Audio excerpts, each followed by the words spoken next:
Si algo debes aprender de este episodio es que, creas o no en la brujería, la gente que la practica existe, está muy cerca de ti y puede hacerte daño. No olvides quedarte hasta el final de este episodio porque anunciaremos a los ganadores de libros autografiados de los últimos episodios.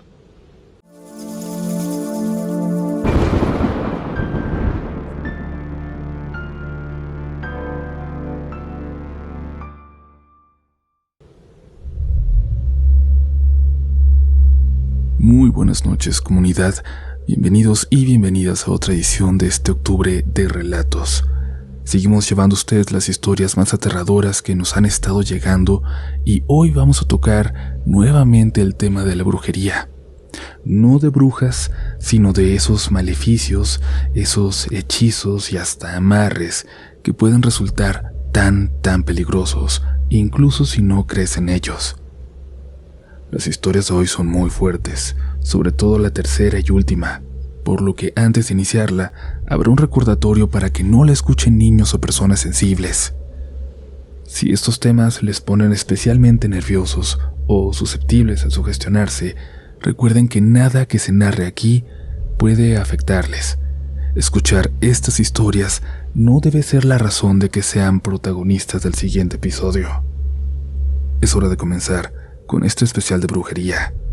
Estás escuchando Relatos de la Noche.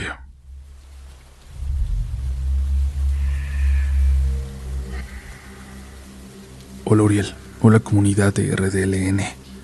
Escuchando hace un par de días la historia de las gemelas, en la que una ofrece a la otra como ofrenda a una secta, me dio valor para contar lo mío.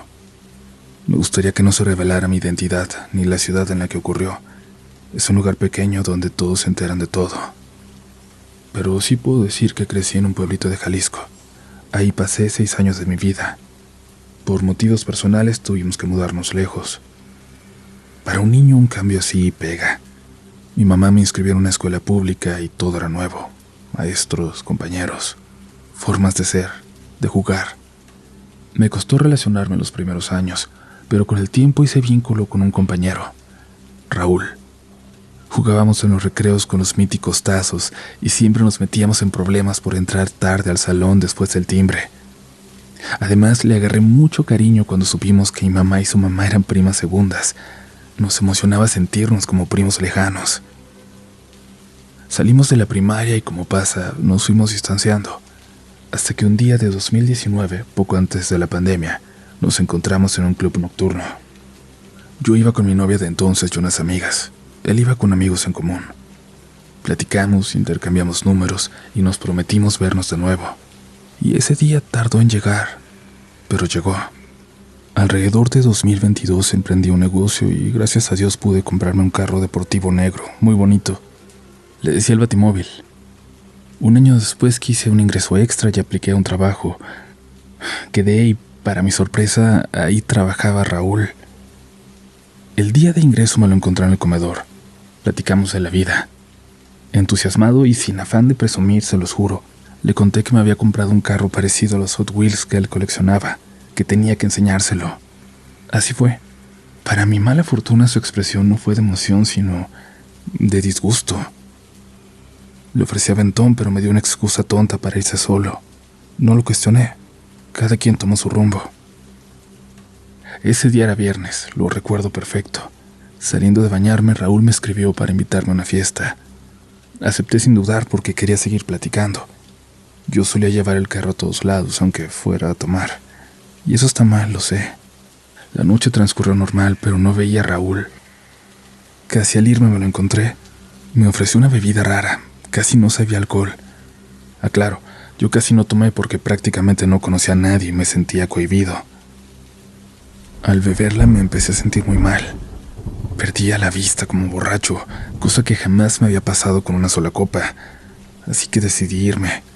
Me subí al carro y conduje, hasta que choqué contra una jardinera en una avenida principal. Curiosamente, Raúl venía siguiéndome de cerca con otro amigo. Yo estaba medio inconsciente.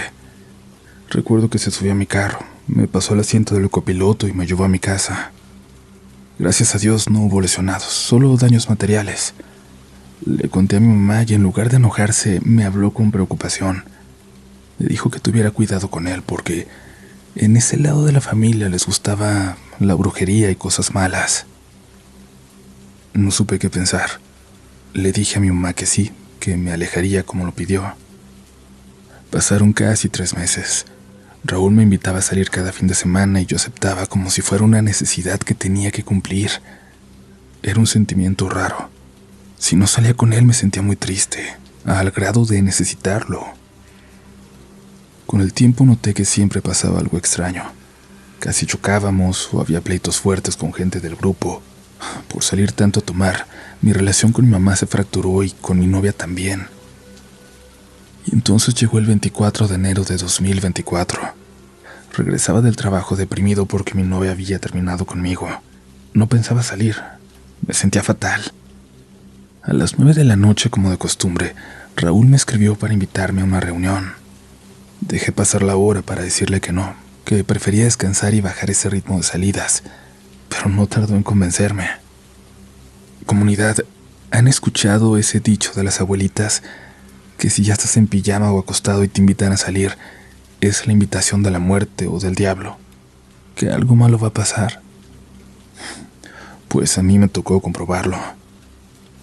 Llegué a la reunión con la esperanza de distraerme. Platicamos, pero esta vez decidí no tomar, solo un refresco y ya. Llegó un punto en el que me harté y me paré sin decir nada. Antes de irme, con tono burlón, Raúl me dijo que tuviera cuidado, que el mal andaba suelto, y más a esas horas.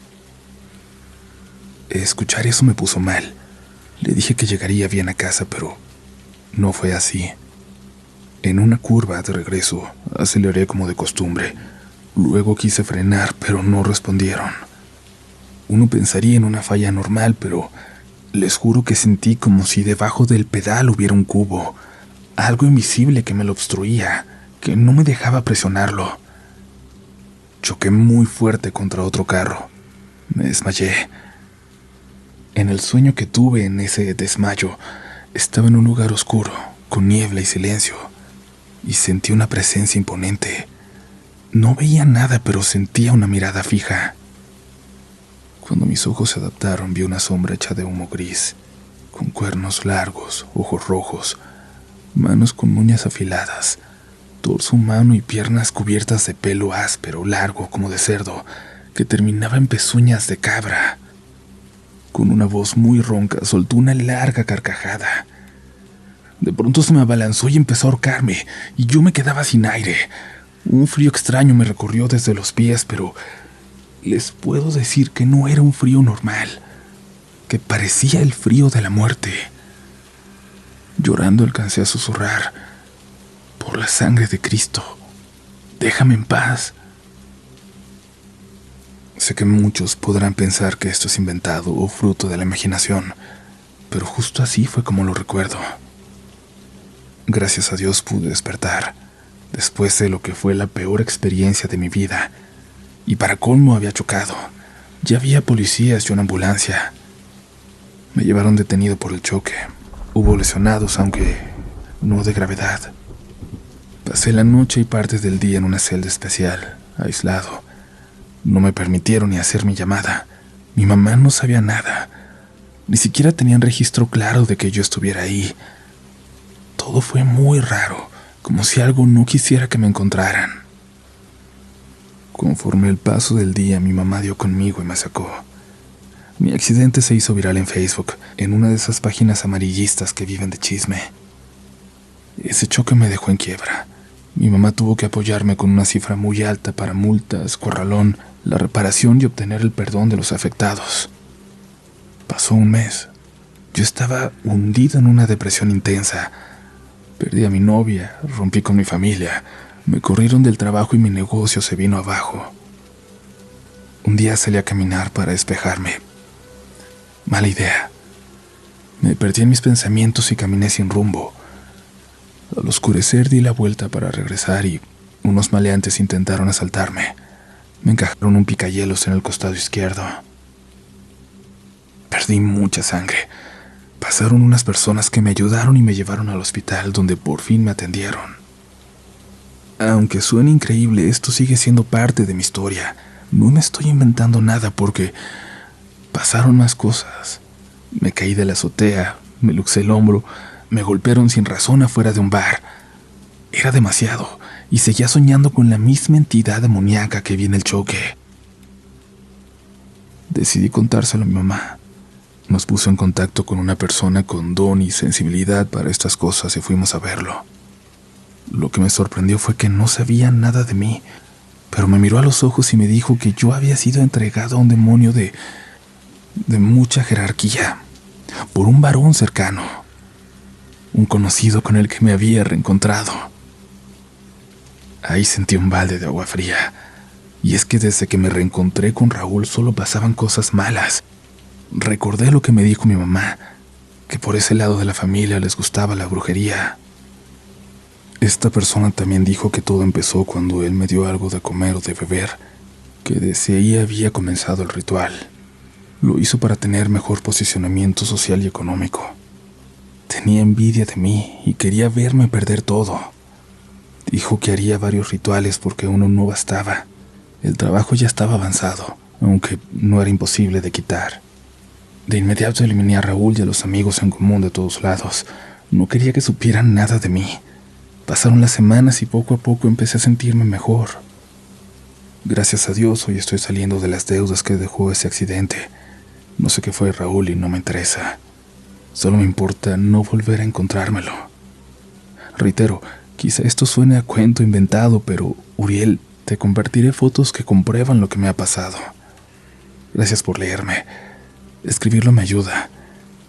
No todos entienden este tipo de situaciones tan extrañas que uno no elige vivir, ni tampoco que a veces no puedes confiar en la envidia de tu misma familia. Quizás la envidia de la familia es la peor. De nuevo, muchas gracias por escucharme.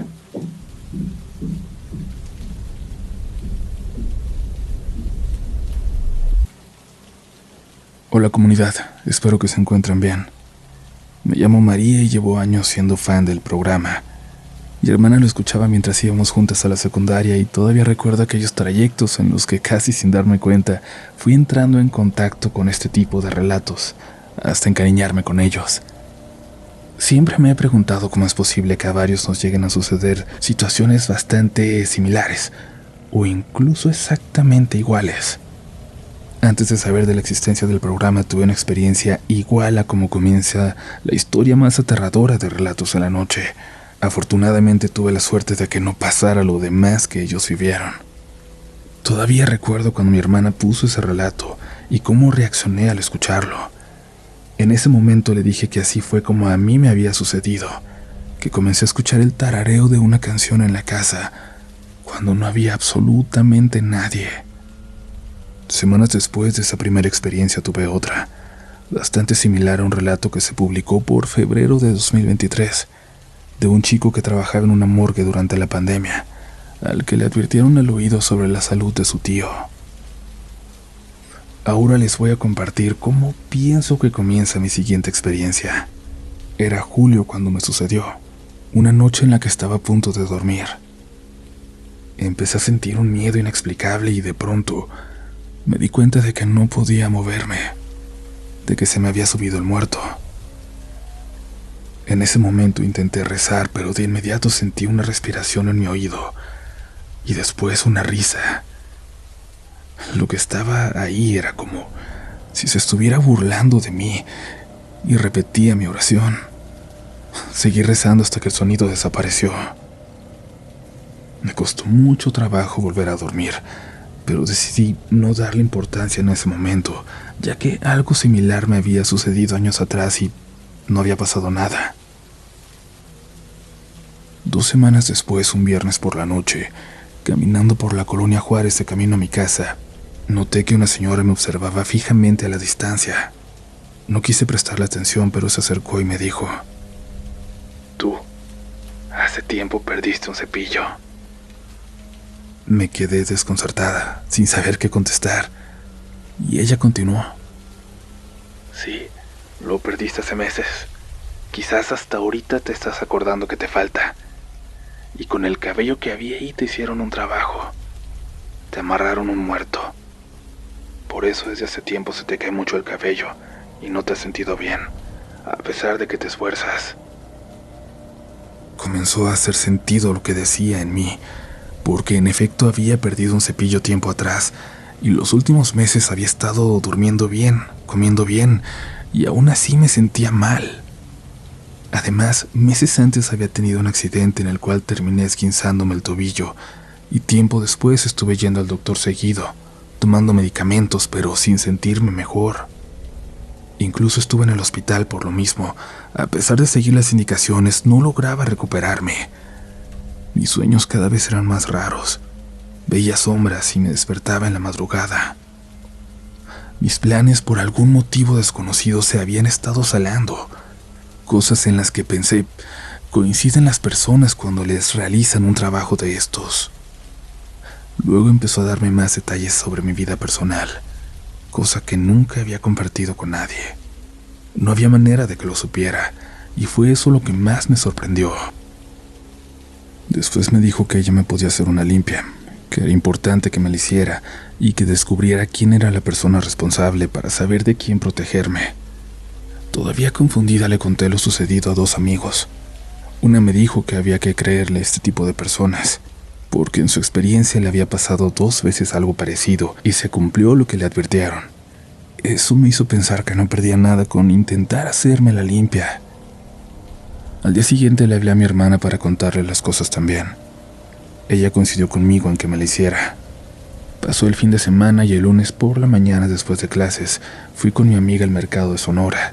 Desde que entramos al lugar se sentía una vibra muy pesada, sobre todo en la zona de animales y en la de santería. Una señora mayor se nos acercó y sin que yo le dijera nada me repitió exactamente lo mismo.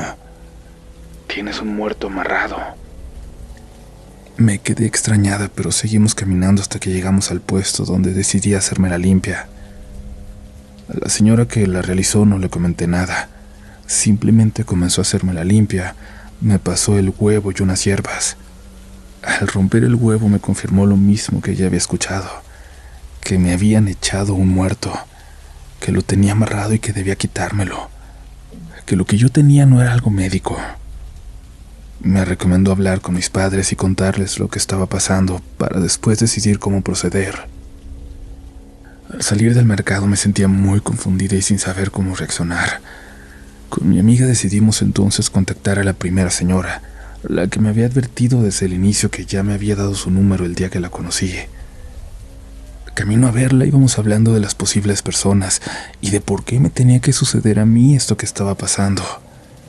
Ella me había ido a ver a mi lugar de trabajo y dijo que se había dado cuenta de cómo muchas personas se me quedaban viendo de forma particular, que lo hacían con envidia, que eran muy chismosos respecto a las cosas que sucedían en mi vida, que aunque yo sintiera que mi vida era un desastre, al exterior no se notaba así, que ella me percibía como una chica muy bonita, inteligente, talentosa, amable, trabajadora, responsable, que a pesar de tener 20 años era independiente, que todo el mundo sabía que yo contaba con el apoyo de mi familia si sucedía algo, que a la gente le gusta que te vaya bien, pero no mejor que a ellos, que no hay nada peor que la envidia.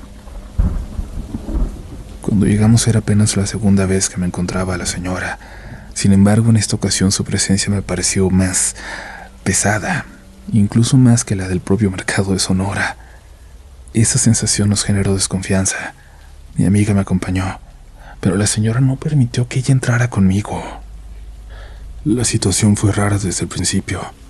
La señora empezó a hacerme preguntas como dónde vivía y a qué me dedicaba, a lo que respondí de la forma más ambigua posible. Yo llevaba un huevo porque ella misma me lo había pedido. Al entrar a su casa para la limpia me dijo varias veces que debía confiar en ella, que todo dependía de la fe que le tuviera y que el pago por la limpia que le estaba entregando era de corazón. Primero me pasé el huevo por el cuerpo y después ella lo guardó en una bolsa transparente. Sin tocarlo directamente, me lo volvió a pasar por el cuerpo mientras repetía una especie de oración. Mientras realizaba el ritual, repetía que era necesario saber qué estaba sucediendo para poder quitar el mal. Cuando finalmente abrió el huevo, me impresionó que el contenido estaba negro, igual que en la limpia del mercado ese mismo día. Pero además, apareció un hueso pequeño, parecido al de un dedo, al que está unido al torso de la mano. Eso me sacó mucho de onda. La señora entonces me preguntó directamente: ¿qué hacemos con este mal? ¿Lo regresamos? ¿Lo enterramos o lo dejamos así? Noté que estaba impaciente, lo cual me dio aún más desconfianza. Insistía en que había que regresarlo. Hablaba de que el trabajo que me habían echado había costado 30,000 pesos y empezó a hacerme preguntas sobre si yo llevaba más dinero en mi mochila o si traía perfume.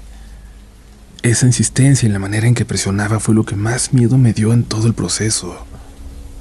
Comenzó a insistirme más con el dinero, diciendo que si la otra persona había pagado por hacerme mal, yo también debía pagar algo similar para poder quitarlo.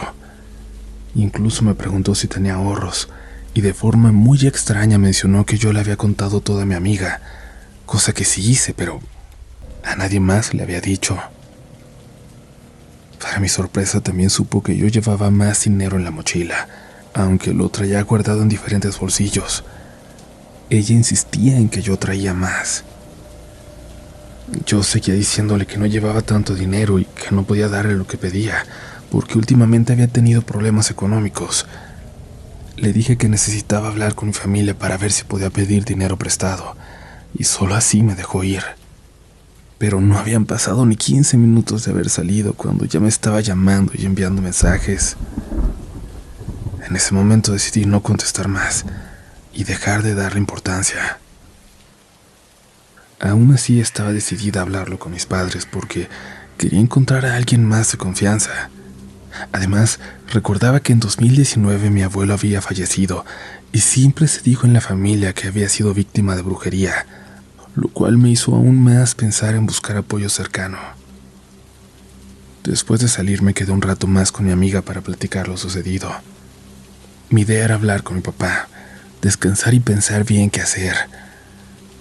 Finalmente, en lugar de ir a mi casa, decidí ver a mi mamá y contarle todo. Ella es escéptica respecto a la brujería, pero sí cree en la energía. Me explicó que toda energía responde a reglas, que uno puede llamar a algo sin querer, o que alguien puede enviarte energía, pero que también se puede poner un límite. Me dijo que debía hablar con lo que estuviera presente y dejar en claro: aquí no eres bienvenido. Yo no te llamé. Regresa y cumple tu misión con la persona que te envió. Además me dio oraciones, hierbas, incienso y gotas, junto con otras formas de protección, lo cual me hizo sentir más tranquila esa noche. Ya cansada regresé a mi casa. Algo raro que sucedió esa noche fue que me costó demasiado poder encender un incienso. Fácil me llevé más de media caja de cerillos en hacerlo. Al final me quedé dormida y se me pasó llamarle a mi papá. Al día siguiente, martes, al despertar, encontré mensajes de mi hermana. Yo solo le había contado cosas superficiales de lo que me había pasado, pero me dijo que mi papá y su pareja habían tenido un sueño extraño conmigo. Soñaron que yo estaba enferma, que me llevaban al doctor. Para llegar tenían que pasar por una iglesia y un panteón. Allí había mucha gente y tenían que bajarse del auto para pasar. En el sueño una sombra salía del panteón y me jalaba hacia adentro. Mi papá quería ir por mí, pero la gente le decía que si quería recuperarme tenía que entrar al panteón, escarbar. Finalmente lograba hacerlo, pero el sueño los había dejado muy inquietos, más aún cuando supieron que los dos lo tuvieron. Ella pensó que tal vez era al revés, que yo era el mensaje en el sueño. Debo agregar que cuando la pareja de mi papá sueña con algo, es porque está sucediendo o va a suceder algo malo. En su familia tienen como un don. Yo llevaba meses sin hablar con ellos desde que regresé a vivir a la Ciudad de México. No sabía cómo decirles, pero decidí ponerme en contacto con la pareja de mi papá. Le conté absolutamente todo lo que había estado pasando los últimos meses. Me dijo que estaba mal que me hubiera alejado tanto de ellos, que siempre iban a estar para mí y que cualquier cosa que sucediera o que necesitara, les avisara. También me pasó el contacto de una señora en Hidalgo que es famosa por su habilidad en estos temas. A esa señora, con solo decirle tu nombre, fecha de nacimiento y ver una foto tuya, es capaz de decirte si algo te está pasando. Pero justamente por esto tenía muchísimo trabajo. Era tardado. La contacté, me respondió unas dudas, pero ya después no me respondió. Supongo que porque tenía muchos clientes más. Al final, unas semanas después, decidí ya no prestarle atención, y justo cuando estaba dándome por vencida, se lo conté a una amiga. Había olvidado por completo que meses antes habíamos hablado justamente del tema de la brujería. Me había contado que ella sabía algunas cosas, que su tío era un caballo, un hombre al que se le suben los muertos y trabaja con ellos. Ella accedió a ayudarme. Me explicó que la limpia estaba bien para saber qué sucedía, pero que se necesitaba realizar un trabajo para deshacer el otro, que se llamaba desentierro. Me explicó cómo se realizaba este desentierro y cómo a la persona que te mandó el trabajo se le regresaba. Tenía que pagar el precio del mismo. Además, me dijo que las personas que cobran no son lo mejor, aunque tengan el don, porque se supone que esto es algo que se hace de corazón, por querer ayudar a alguien. Mi amiga solo me pidió que usara en la muñeca por un día completo un listón rojo y que se lo entregara. Yo le di la pulsera que me había regalado mi mejor amiga, la que me había acompañado al mercado. Llevaba semanas usándola. En ningún momento me la había quitado desde que me la dio. Era pues algo que iba impregnado con mi energía. En los días siguientes, a mi alrededor hubo alguien que se enfermó gravemente de la noche a la mañana. No sé si realmente él haya tenido algo que ver. No sé si es casualidad. En realidad sigo sin saber quién fue la persona que realizó el trabajo, pero prefiero no saberlo. Las cosas han estado mejorando. Me encuentro mucho mejor y estoy enfocada en protegerme física y energéticamente. Quiero aprovechar la oportunidad para enviarle un saludo a Javier y Jaciel Holguín, amigos que hice hace tiempo, con los cuales comparto el gusto por relatos de la noche. Espero te encuentres bien, Jaciel. Hace tiempo había intentado ponerme en contacto contigo para contarte las cosas en premisa. Sé que cuando escuches esto sabrás quién soy. Por último, quiero agradecer a la comunidad por haberme dado el espacio para contar mi historia, y realmente deseo que nadie tenga que pasar por una situación similar a la mía.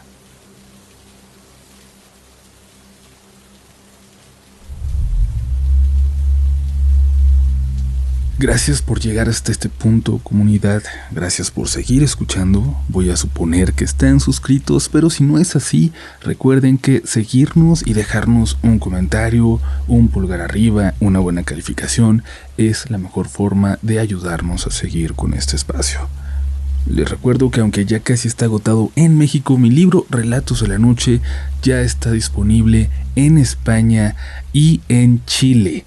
Ya nos han estado mandando mensajes con esa edición que es diferente, con una portada más minimalista, y agradecemos que se lleven a casa ese pequeño pedacito de México y de Relatos de la Noche. De verdad, muchas gracias. La siguiente historia es muy fuerte y de hecho tuvimos que editar partes que nos iban a bloquear sí o sí la historia y el episodio en cualquier plataforma, pero definitivamente la teníamos que compartir. Intentamos hacer esas ediciones con todo el respeto del mundo y sin cambiar la esencia de la historia original. Aún así, recomendamos que no sea escuchada por menores de edad o personas sensibles. ¿Listos? ¿Listas? Continuamos con la última historia de esta noche.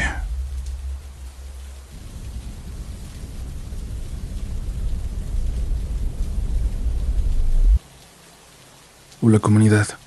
Por razones que se volverán obvias, prefiero mantener mi nombre en el anonimato. En mi familia desde siempre ha habido cosas que podríamos llamar paranormales, pero de todas mis experiencias, esta es la que más me marcó. Todo comenzó a mediados del año 2017. Acabábamos de mudarnos a una nueva casa, mi esposo, mi hijo y yo. Llevábamos apenas unos días ahí cuando me escribió alguien en quien no había pensado en mucho tiempo. Era el hermano de un amigo que tuve en la preparatoria. Mi amigo había fallecido a los 18 años por una sobredosis. Su hermano, 2 años mayor, era alguien que había estado muy presente conmigo durante esa época, aunque yo no lo buscaba. Aún así me dio gusto saludarlo. Platicamos algunas veces por Facebook, nada fuera de lo común. Incluso lo invité a la casa para que conociera a mi esposo y a mi hijo, y ese fue un gran error, porque reencontrarme con esa persona convirtió mi vida en la peor historia de terror. Desde que supo dónde vivíamos, empezó a visitarnos con frecuencia. Quiso hacerse amigo de mi esposo. Y sí, hasta ese punto no había nada malo, pero pronto comenzaron las pesadillas, literalmente. No eran sueños normales, yo tenía pesadillas que me dejaban destrozada. Despertaba cada noche gritando, bañada en sudor. Una de esas noches soñé que llegaba a mi casa, pero la veía como si hubiera pasado décadas abandonada. Subí las escaleras y encontré un altar extraño. En el centro había un plato con la cabeza de mi esposo, con los juguetes de mi hijo. Estaban rotos y llenos de sangre. Pero eso no fue lo peor. En la parte más alta del altar había un Cristo deforme, grotesco, con un solo ojo. Y cuando lo miré, ese ojo se movió y comenzó a gritar algo que yo no entendía. Corrí escaleras abajo y esa cosa estaba ahí, en la entrada. Levantó su mano con un dedo larguísimo y huesudo y señaló a la mesa del comedor. Giré y me vi a mí misma, muerta sobre la mesa, con mi propio corazón en las manos. Desperté varias veces dentro del mismo sueño, pero realmente no podía despertar, y cuando por fin lo hice estaba temblando. Quise pensar que solo había sido un mal sueño, el peor sueño de mi vida. Días después, mi esposo tuvo que salir por trabajo. Agradezco que ese día mi hijo se quedara con sus abuelos. Eran casi las 7 de la tarde cuando regresé a casa. Dejé mis cosas y fui por pan. Al volver vi un carro estacionado afuera, el de aquel hombre.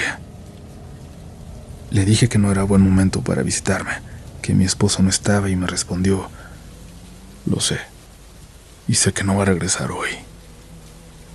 Me desconcertó. Mi esposo y yo nunca decimos a nadie cuando alguno no va a estar.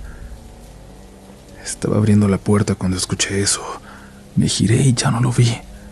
Solo sentí que alguien me puso un trapo en la cara. Es lo último que recuerdo. Desperté tirada en la alfombra de mi sala. Llamé a mi hermano. Llegó lo más rápido que pudo.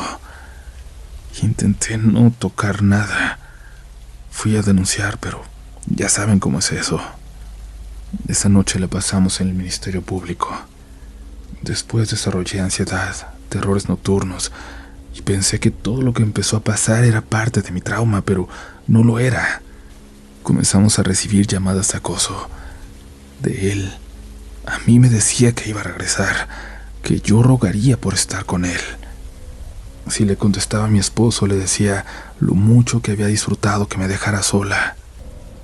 Después vinieron los ruidos en casa, cosas que se caían, pasos en las escaleras, objetos cambiando de lugar. Y luego empezó mi hijo. Tenía 4 años y lloraba cada noche. Me decía que había una mujer afuera de su ventana, que llevaba niños con correas como si fueran perros, y que esos niños no tenían ojos ni boca. También decía que un hombre le hablaba, que decía que lo lastimaría, y a nosotros también. Yo ya no dormía. Mi esposo y yo peleábamos todo el tiempo. Para abril de 2018 todo empeoró. Yo tenía un mes de embarazo y lo perdí. No supe que estaba embarazada hasta que dejé de estarlo. Por las noches escuchábamos el llanto de un bebé, una sonaja. No teníamos vecinos cercanos y los pocos que había no tenían hijos pequeños, pero cada noche lo escuchábamos los 3. Yo comencé a llenarme de moretones, a perder el cabello. Un día una amiga me dijo que me veía mal. Me llevó a desayunar al mercado. Ahí se nos acercó una señora que leía la mano. Mi amiga se rió y me animó a hacerlo. Pero la mujer tomó mi mano, la vio un par de segundos y la soltó. No, a ti no, dijo y se fue. Yo me asusté, pero unos minutos después regresó. Dijo que no quería cargar con eso en la conciencia, que me habían hecho un trabajo, uno muy pesado, que yo traía conmigo un demonio, algo que se alimentaba del dolor, que se unía a las personas a través de una experiencia traumática. Me preguntó si le había hecho daño a alguien, si había rechazado a alguien enamorado.